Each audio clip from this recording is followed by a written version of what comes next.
Todo cidadão brasileiro tem o direito à saúde. E todos os governantes brasileiros têm a obrigação de proporcionar aos cidadãos esse direito. As ações dos governantes precisam ter como objetivo diminuir o risco de a população ficar doente. E não somos nós que estamos dizendo isso. É a Constituição brasileira que todas as autoridades juraram respeitar. Está registrado no artigo 196.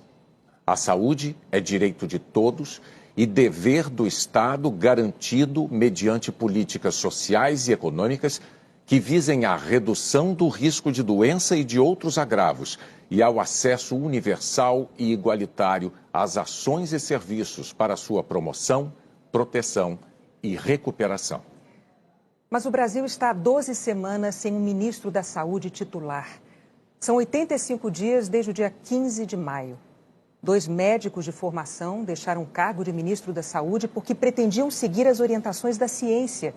E o presidente Bolsonaro não concordou com essa postura deles. Primeiro, o presidente menosprezou a Covid, chamou de gripezinha. Depois, quando um repórter pediu que ele falasse sobre o número alto de mortes, Bolsonaro disse que não era coveiro. Disse 2 vezes, não sou coveiro. Quando os óbitos chegaram a 5 mil, a resposta dele a um repórter foi um "e daí?". Agora o presidente repete que a pandemia é uma chuva e que todos vão se molhar.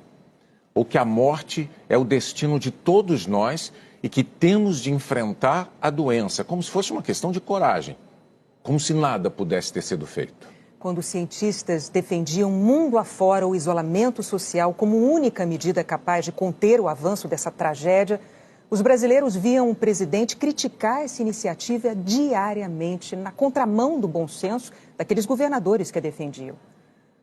O resultado disso foram a confusão e a perplexidade de muitos cidadãos que ficaram sem saber em que acreditar. E um isolamento capenga, insuficiente para atingir plenamente o seu objetivo. No Jornal Nacional você viu aqui filas enormes de desesperados em busca de um leito salvador de UTI.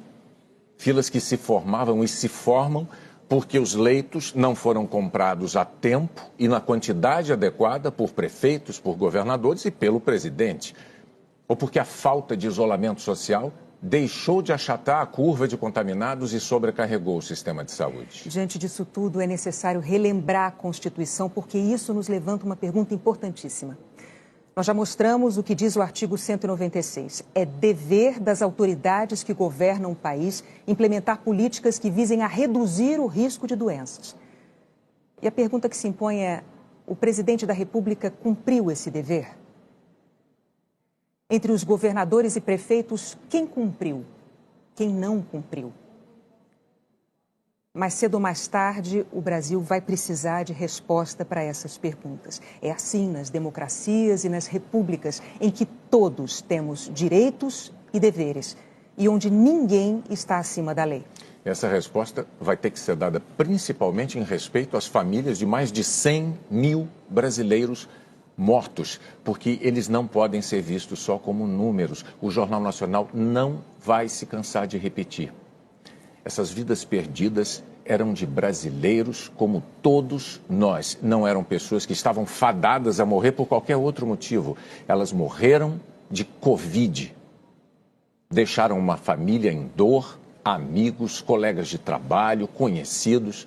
Nós não podemos nos anestesiar. 100 mil pessoas.